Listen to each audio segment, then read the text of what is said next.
Chapter 12. Instead of going straight home after school that day, I took the long way back, stopping at various restaurants. I was collecting brochures for the front office. Mr. Yao may be an unbelievable cheapskate, but there were some free things we could do to spruce up the place, like putting flyers out for local establishments, or collecting customers' mailing addresses, which I'd already started doing. Anytime a customer checked in, I asked them for their home address, so if they left behind something, I could mail it back to them. I was in the middle of sorting through the mountain of brochures and menus when a slightly disheveled-looking white man walked up and tapped on the glass. He was tapping furiously like it was an emergency, so I buzzed him in. That was when it hit me, the sour stench of sweat and alcohol. My throat tightened as the wave of stink crashed into the room. The man was completely drunk. I should not have buzzed him in. "I need a room," he slurred, stumbling toward me. He steadied himself by holding on to the front desk with both hands. "Give me a room." I need to go get my parents. Wait right here," I told him, desperate to get away from this guy. As I hopped off the stool, I realized, wait a minute, I can't leave him here. He could reach over and take all our cash from the cash drawer. He had to get back out. "Actually, can you wait outside?" I asked timidly. He did not like the sound of that. The man turned to me with bloodshot eyes and pounded his hand on the counter. "What did you say?" he bellowed. My mind was racing. I could probably still get out of there if I let him stay inside. But then what about the cash? "Please, sir," I tried again. "I just need you to wait outside." "Why? Why can't I stay right here?" he demanded. "You just can't," I shouted. I glanced out the window searching for my parents, but they were still upstairs cleaning.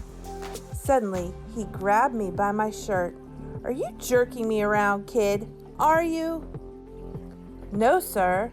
I shook my head from side to side. His rancid breath stung my eyes. With my fingers, I tried to reach for the phone, but his grip on my shirt was too tight. "Please, just calm down," I pleaded with him. I thought maybe I could distract him with all my restaurant brochures. "Hey, are you hungry? I have a bunch of menus." "I don't want to see some damn menu," he screamed in my face. "I want a hotel room."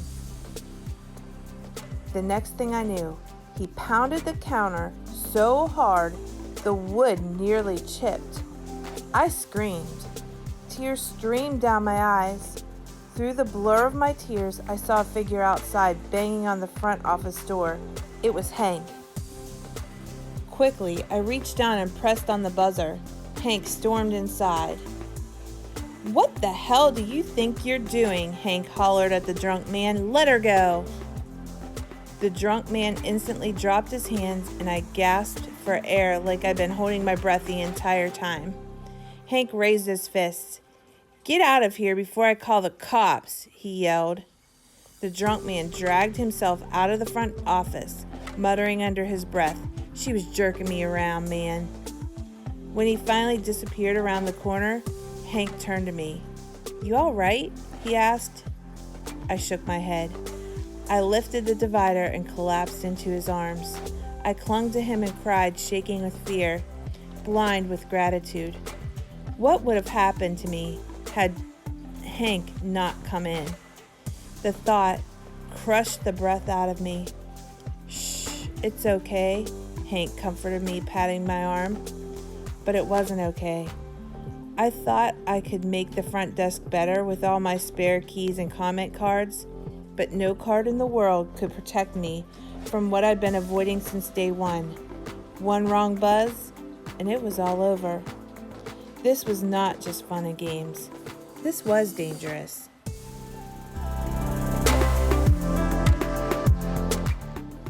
Chapter 13. I didn't wash my shirt after the drunk guy left. Instead, I draped it over a chair in my room. It was a reminder of what could happen any day. And every morning when I opened my eyes, I would look at it, at the spot where he had grabbed me, and wonder how we could make the Calavista safer.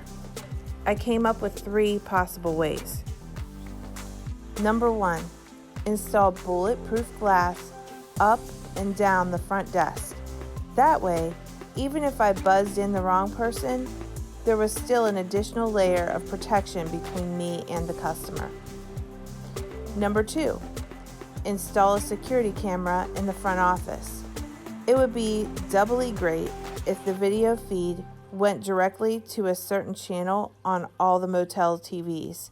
That way, my parents could see what was going on in the front office while they were cleaning each room and come down if I needed help. Number 3, install a panic button right under the front desk to call the police. It would work just like a buzzer. All I'd have to do was press it and the police would come. Later that week, I told Mr. Yao my ideas when he came by. He immediately shot them down. All that stuff costs money. Do you think money grows on trees? I checked at the library and bulletproof glass only costs $25, I told him. I glanced at Jason, who, as usual, came with his dad and, as usual, didn't say anything helpful. $25 per square foot, and that doesn't include the installation, Mr. Yao said. What about the security camera? I asked. That can't be that expensive. You could put it... No, Mr. Yao interrupted. Please, just hear me out, I said. The answer is no, Mr. Yao snapped. I looked over at my mom and dad, but they just shook their heads. Let it go, my dad mouthed. He had dark circles under his eyes from checking customers in all last night. Why don't we go outside, my parents suggested to Mr. Yao. Let us show you the new washing machine.